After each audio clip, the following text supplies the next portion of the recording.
Greetings and welcome to MoonDeploy. I'm Gianluca Costa and I'll briefly introduce this tool for easily installing and updating applications. This video regards the Windows operating system, but the core concepts are equally applicable to Linux and macOS 10. First of all, let's point our web browser, for example Firefox, to the displayed address. This is the official website, very minimalist. If you wish to consult the user's manual or the technical specifications, please visit its GitHub page, especially its wiki. To download MoonDeploy, let's click the Get MoonDeploy button. It will download the installation bundle crafted for your operating system, in this case, a traditional Windows setup wizard. Let's download and execute it. The wizard should be run by a system administrator, as it will install MoonDeploy for every user in the system. Let's choose Yes to start the installation.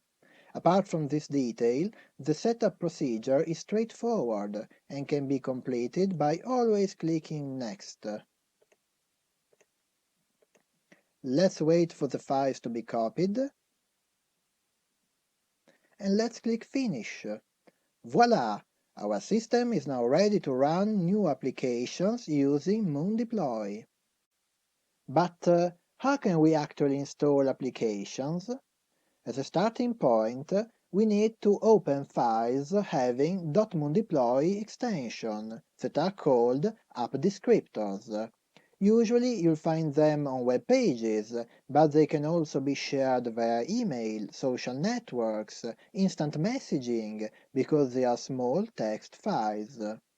Let's run our very first application. As an example, we'll choose GraphJ, which is a ScalaFX didactic application dedicated to graph problems. To install GraphJ, we need its app descriptor, which in this case can be downloaded from its website. Let's browse to this other address. In the upper part of the page there are two buttons. Get Binary Zip is for users not having MoonDeploy. They can run the app by downloading and extracting the zip file as usual.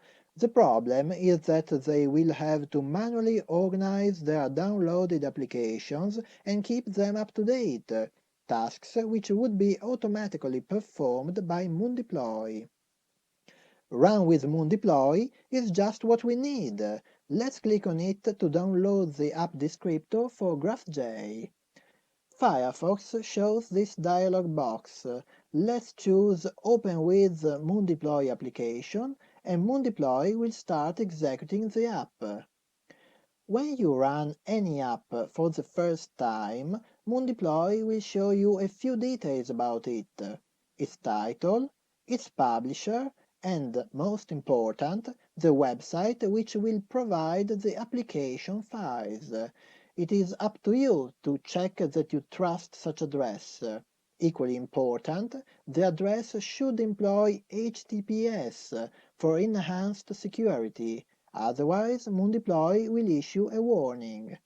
Let's accept, and MoonDeploy starts downloading the app files, because it's the first run.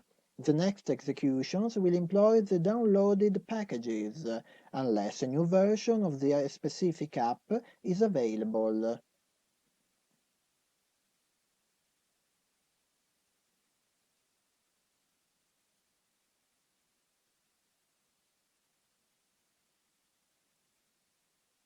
In the end, MoonDeploy will ask you to create a shortcut for the application on your desktop, which is usually a good idea, so let's accept.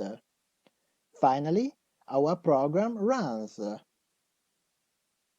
And here we are. We have installed an app and run it, without manually downloading and extracting zip files, and without locating its binary scripts. But there is more. Let's close the application. How can we run it again? And what happens?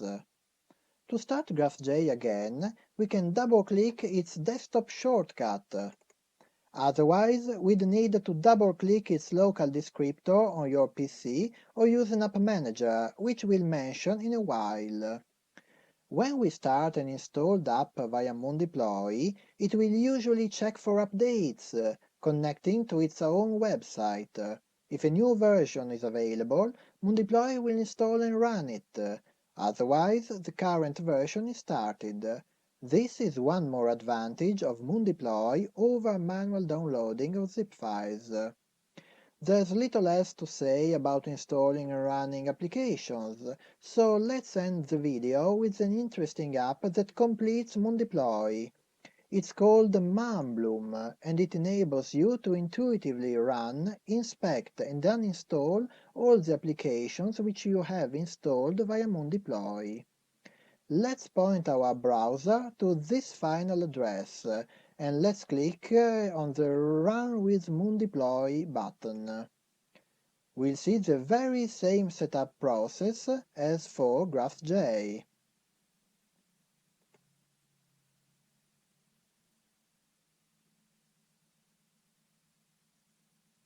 Let's download the app files.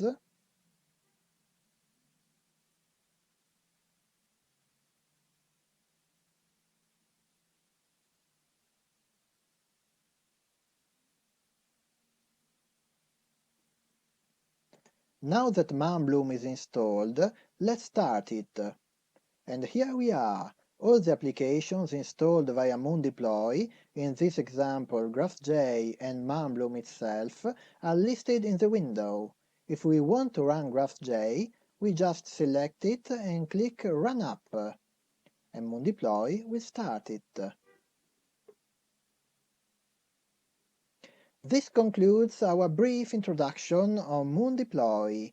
I hope you have found this technology interesting. For further information, please visit its GitHub page. Thank you for watching. Goodbye.